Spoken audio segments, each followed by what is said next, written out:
Well, new this midday, a morning fire in Homewood. It happened at the Dollar Tree store off Green Springs Highway. That fire started just before 9 o'clock this morning. Firefighters have now contained the blaze. However, the front part of the store was destroyed. Now, Homewood police and fire departments both responded to the blaze, as well as crews from Vestavia. We're going to have much more on this investigation as the information becomes available. As always, you can check our website, too, alabamas13.com, for more details. Well, a dozen families are out of their homes this morning after a fire at a Fairfield apartment complex. It started around 2 yesterday afternoon at the Chateau Glen Oaks Apartments. Now, that fire spread from one unit through the entire building, destroying 12 apartments in all. Crews from the Midfield and Birmingham fire departments were called in to assist the Fairfield firefighters. It took them well over an hour to put out the flames, and in that time, 2 firefighters were hurt. One was treated at the scene, the other taken to the hospital, both for heat-related injuries. They are both expected to be okay, but all residents were able to make it out safely. The American Red Cross now helping the families who lost their homes, and fire investigators looking for a cause to that blaze. Well, a hearing is scheduled for today about the future of a Birmingham clinic where abortions are performed. Officials at the All Women Health Care agreed last year to surrender their license after being cited for violations, including inadequate patient care. The owner is arguing that the building isn't an abortion clinic, but a doctor's office. She says she has nothing to do legally with a physician that rents from her and performs abortions there. Now, the same owner is also fighting laws in Mississippi and Virginia that could shut down her clinics there as well. Well, Alabama Department of Corrections now searching for an inmate who escaped from a work release center. Authorities say this man, 39-year-old Michael Orton, escaped from the Hamilton Community Work Center. There is his picture last night. Orton was last seen wearing denim shorts and no shirt. He was sentenced to 10 years on drug charges. This was back in 2012. The Community Work Center where he escaped is in Hamilton. That's a city in Marion County. That facility holds up to 264 inmates. Well, nearly $3 million in Jefferson County business property taxes have not been collected over the past few years, and that's according to county records. County officials say it's because there aren't enough agents on staff to recoup the money. The county has no tax agents in Birmingham and just one in the Bessemer division. Jefferson County missed out on about $570,000 in the 2013 fiscal year because of those uncollected taxes. The tax collector's office says the county did collect, though, $560 million during the last fiscal year. The county has requested agents for the Birmingham and Bessemer districts in the 2014 budget. That begins on October 1st.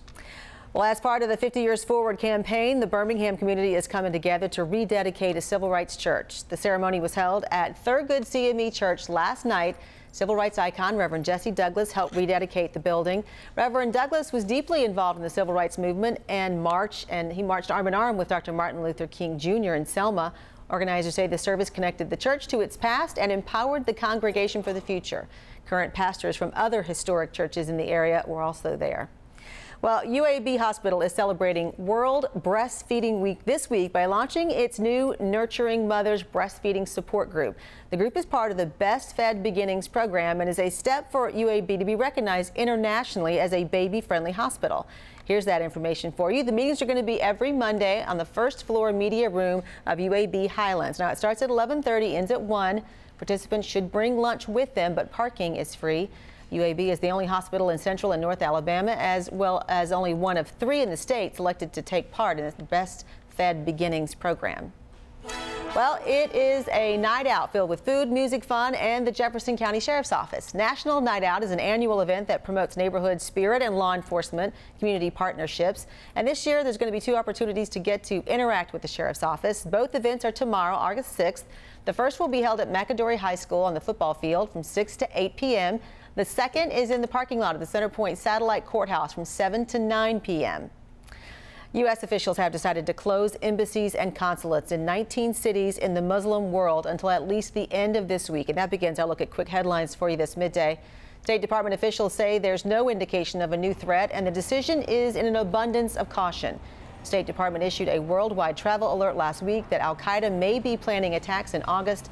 The National Security Agency electronically collects cell phone and email traffic and helped gather that intelligence on the threat. Major League Baseball is expected to announce a series of suspensions today as a result of its investigation into a Florida clinic accused of distributing banned performance-enhancing drugs. 14 players are believed to be facing discipline, including the Yankees' Alex Rodriguez. A-Rod expected to appeal any suspension and says he's planning to be in the Yankees lineup tonight. Flowers, notes, and candles, all signs of remembrance for the victims of a deadly attack at California's Venice Beach. The items were left the day after one woman was killed and about a dozen others injured by a driver who police say deliberately ran into them. Police say the driver turned himself in 2 hours after the event that happened yesterday and could be charged with murder. Missy Franklin has become the first woman to win 6 gold medals at a World Swimming Championship. Franklin swam the opening backstroke leg of the 4x100 meter medley relay in Barcelona, helping to secure the U.S. win there. That victory follows wins in the 100 and 200 meter backstroke, the 200 meter freestyle, and the 4x100 and 4x200 relays. Franklin is just 18 years old. She's expected to attend the University of California, Berkeley later this year. For the latest national and local news anytime, just go to our website, alabamas13.com. We still have a lot more ahead on the news at midday. First up, a big, juicy test tube hamburger. We're going to tell you about the first of its kind and its debut in London. And a new app puts a twinkle in thousands of people's lives. Find out about this new app that's made for romance.